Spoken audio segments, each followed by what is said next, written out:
दर्शकों, आपका स्वागत है आपके अपने YouTube चैनल कानूनी चर्चा पे। Viewers, you are welcome on your own channel कानूनी चर्चा। जैसे आप जानते हैं कि हम प्रायोरिटी पे लेते हैं जो हमारे व्यूअर्स हैं, दर्शक हैं, जो वहाँ से उनके कमेंट्स आते हैं, जो वो अपनी डिमांड रखते हैं, जब बात करते हैं कि इस टॉपिक पे बात की जाए, तो उसी को मद्देनजर रखते हुए मैं आज बात करूंगा। हम जो टॉपिक आज चुनने जा रहे हैं वो है निगोशिएबल ऑफ इंस्ट्रूमेंट एक्ट। जो इसमें शॉर्ट में क्या है, जो एक्ट तो इसकी काफ़ी चैप्टर्स हैं, काफ़ी सेक्शंस हैं जो हमें रेलेवेंट हैं। जो डिसहानरिंग ऑफ चेक और जो कंप्लेंट होती है अंडर सेक्शन 138 से लेके रेलेवेंट प्रोविजन हमारे लिए हैं, जिसमें वो डिसहानर चेक्स को कैसे डील करना है, कंप्लेंट कैसे होती है, कितना टाइम होता है नोटिस का, उसके बारे में 138 से लेके जो रेलेवेंट प्रोविजन है वो 148 तक है। तो आज हम उस पर ही बात करेंगे। हाँ, जो डेफिनेशंस हैं, जैसे चेक की डेफिनेशन, चेक क्या है। नेचुरली चेक डिसऑनर की तभी बात होगी अगर हम चेक के बारे में जानते होंगे। तो ये भी निगोशिएबल ऑफ इंस्ट्रूमेंट एक्ट की ये बिल ऑफ एक्सचेंज भी चेक इसी डेफिनेशन में आते हैं। तो बिल ऑफ एक्सचेंज है, चेक है, ये जो पहले डेफिनेशंस हैं, इनिशियल जो चैप्टर्स हैं, उनमें दिए गए हैं। तो आप क्योंकि मैं चाहता हूं कि ब्रीफ में आज दर्शकों को, और जो आज हमारा है वीडियो लंबा भी नहीं जाए, तो हम इस पे ही बात करेंगे। थोड़ा सा ब्रीफ में बात करेंगे सेक्शन 138 से लेकर 148 और जिसमें मैं कोशिश करूंगा कि वेरी सिंपल लफ्जों में, वेरी सिंप्लीफाई करूंगा और आप लोगों को जे इसकी सारा जो प्रोविजंस रेलेवेंट हैं वो आपको मैं डिस्कस करूंगा। इंटरेक्शन समझो किस्म की करेंगे ताकि आपको ये पता चले कि ये क्या प्रोविजंस हैं। ये चैप्टर जो है ये रेलेवेंट है 17, जो आज जिस पे हमने चर्चा करी। तो इसका पहला सेक्शन जो है वो है dishonour of cheque for insufficiency etcetera of funds in the account. तो ये क्या है, चेक की बात आ गई, डिसहानर हो गया। और क्यों हुआ डिसहानर, इसकी जो हेडिंग है इनसफिशिएंसी ऑफ फंड्स, कि इतना फंड अकाउंट में नहीं अवेलेबल है जिसका चेक ड्रॉर ने इशू किया है पर्टिकुलर बैंक, जो उसका बैंकर है उसके नाम पे किसी के हक में। वो आप कह सकते हो ड्राई है। उसका ये भी definition negotiable of instrument act में आपको मिल जाएंगी। ड्राई है, पेई है, एक होता है होल्डर ऑफ द चेक है, एक आगे holder of the cheque in due course है, जो उसको बाद में ये एक प्रक्रिया है, लेकिन इसमें लंबा नहीं जाएंगे, मैं आगे बात करूंगा। थोड़ा सा मैं पढ़ूंगा इसको। सेक्शन 138 है, where any cheque drawn by a person on an account maintained by him with the banker for payment of any amount of money to another person from out of that account for discharge in whole or in part of any debt or other liability।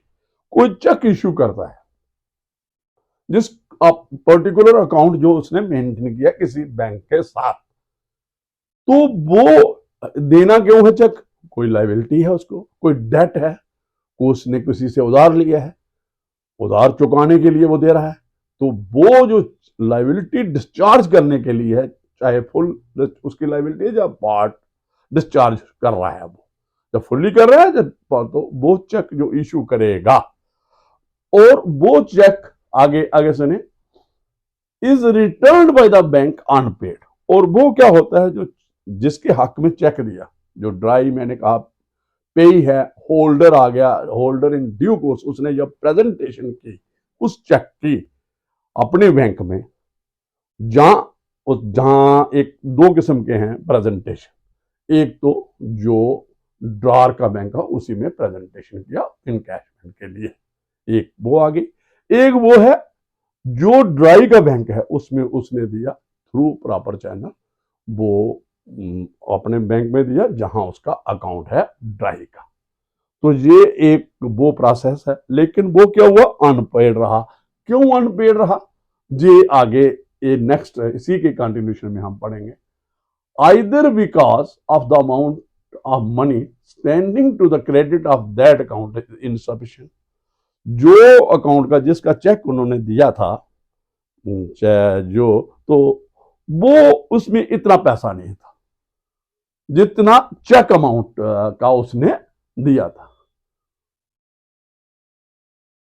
Insufficient to honor the check or that it exceeds the amount arranged to be paid from that account by an agreement made with that bank। वो कोई arrangement अगर banker के साथ किया है किसी ने, जिसने चेक इशू किया है, तो वो एक्सीड करता है, जहां जो चेक का अमाउंट है उतना अमाउंट वहां बैंक अकाउंट में नहीं है, ताकि वो चेक हानर हो सके, पेमेंट ड्राई को हो सके, पे को हो सकते उस चेक अमाउंट का। तो उस सूरत में क्या होता है, फिर क्या है, such person shall deem to have committed an offence. फिर इसमें प्रजम्पशन क्या है, एक क्या मतलब जो इंग्रेडिएंट्स कंप्लीट हो गए किसके लिए, कि he has committed the offence. तो क्या है, उसने अगर वहां पे इनसफिशिएंट अमाउंट है उसके बावजूद भी चेक दे दिया है, तो इसका मतलब है कि वो डिसहानर भी हो गया है, और उसके बाद अगर चेक दिया उसके इन बिटवीन भी नहीं जमा करवाया जो डेट ऑफ चेक थी, तो उसमें अगर वो प्रेजेंटेशन होगी तो चेक अगर डिसहानर हो गया तो उसके बाद वो ऑफेंस हो गया। लेकिन उसको कंप्लेंट फाइल करने के लिए कुछ और प्रोवाइजो है इसी के साथ, वो भी मैं थोड़ा पढ़ूंगा। तो इसमें पनिशमेंट 2 इयर्स है और फाइन भी है।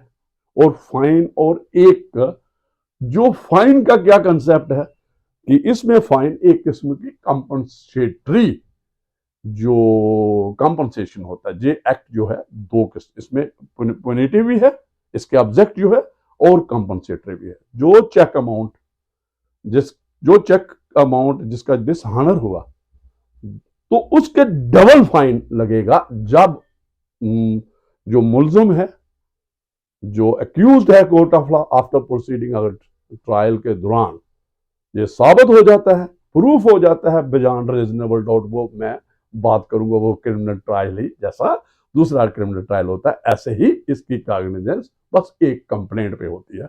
लेकिन स्टैंडर्ड ऑफ प्रूफ जो ये भी मैंने भी पहले भी बात कर चुका हूं, बियॉन्ड रीजनेबल डाउट है, ये हमारा प्रेसिडेंट है सुप्रीम कोर्ट ऑफ इंडिया की बहुत साइटेशन है और प्रीवी काउंसिल से इनहेरिट किया है कि जो सिविल लाइबिलिटी जो होती है, जो सिविल प्रोसीजर कोड में जहाँ जो सिविल मैटर्स में उसका सेक्शन, उसकी जो स्टैंडर्ड ऑफ है वो प्रीपॉन्डरेंस ऑफ प्रोबेबिलिटी होती है। तो इसमें हमारे जो बियॉन्ड रीजनेबल डाउट है, चाहे एविडेंस एक्ट सेक्शन 3 दोनों मैटर्स में इक्वली एप्लीकेबल है, लेकिन ये अवाल्व हुआ है लॉ के बियॉन्ड रीजनेबल डाउट कोई भी क्रिमिनल केस जिसमें आपको पनिशमेंट देनी है, इम्प्रिजनमेंट देनी है, या फाइन देना, या और भी इम्प्रिजनमेंट जो आईपीसी के नीचे दे सकते हैं, इसमें डिटेल बात में करें।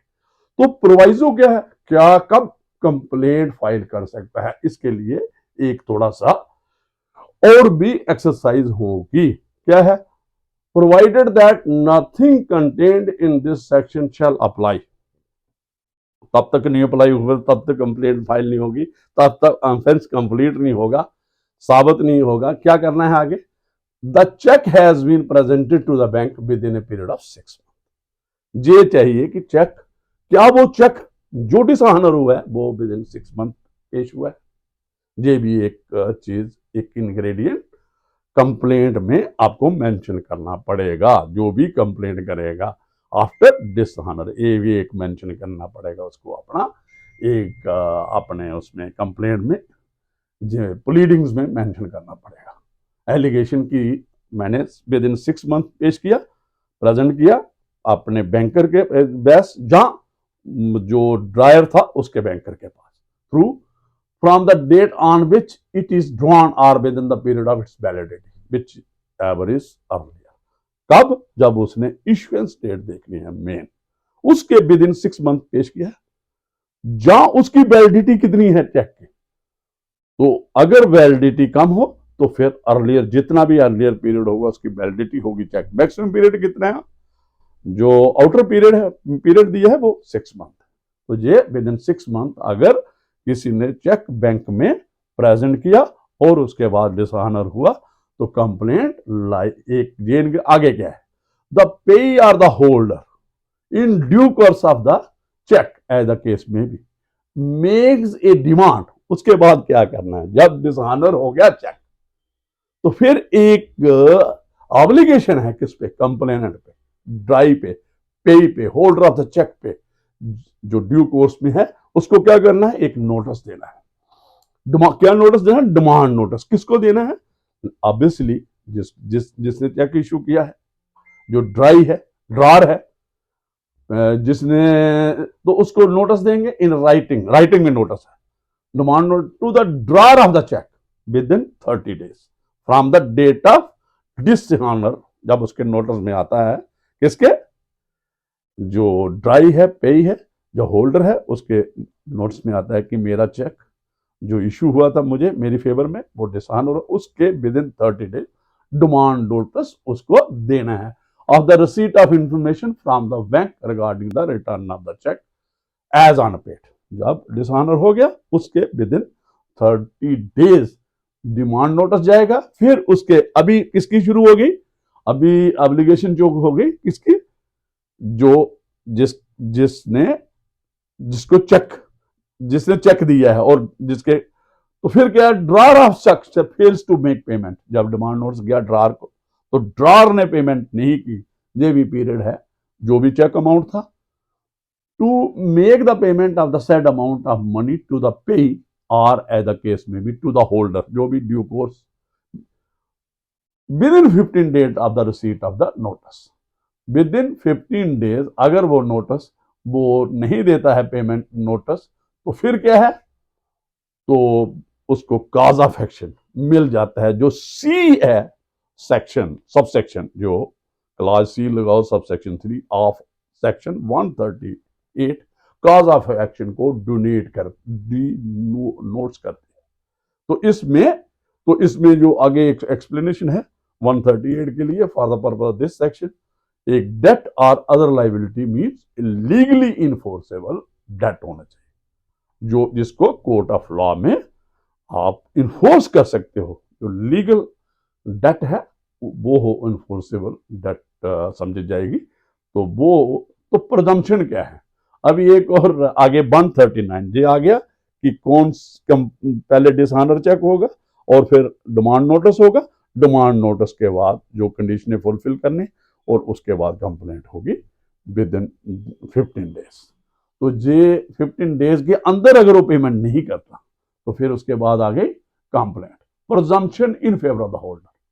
ये प्रजम्पशन ड्रा की जाएगी कि जिसके हक में ड्रॉर ने चेक दिया है तो वो इट शैल बी प्रज्यूम्ड, ये 139 में पढ़ो, presumption in favour of the holder, it shall be presumed unless the contrary is proved. This is rebuttable presumption. Mostly all the presumption जो भी होती हैं वो रिवर्टेबल ही होती हैं। तो कहाँ कहीं एक्सेप्शन भी है, तो वो रिवर्टेबल, जे वाली जो एक्सेप्शन है ये रिवर्टेबल है।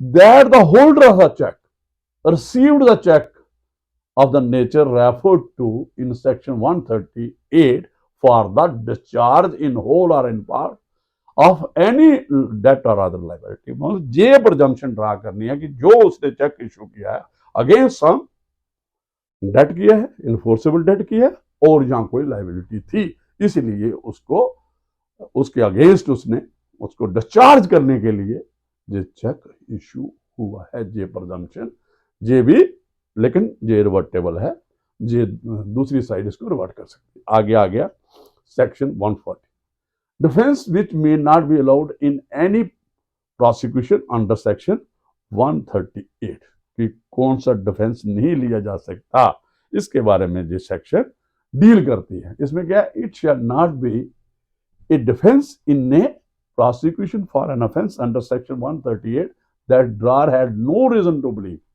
when he issued the check that check may be dishonored on presentation for the reason stated in that section। उसको पता होना चाहिए, उसको पता ये है कि भाई ये चेक अगर क्योंकि इनसफिशिएंसी थी तो ये चीजें जो हैं ये ड्रॉर के अगेंस्ट जाएंगी, वो उसके खिलाफ प्रजम्पशन ये है। जैसे उसी कंटिन्यूशन में 139 अपनी कॉन्शियस के मुताबिक, तो मैं कोशिश कर रहा हूँ मैं भी थोड़ा सा इसमें अपना थोड़ा सा पार्टिसिपेशन करूँ। तो ज़्यादा ना कहते हुए यही कहूँगा कि आप थोड़ा सा ये देखें कैसा है, कैसा लगता है आपके, उसके मुताबिक आप मेरे ये चैनल को शेयर करें, लाइक करें और सब्सक्राइब करें। Thank you very much. Thank you.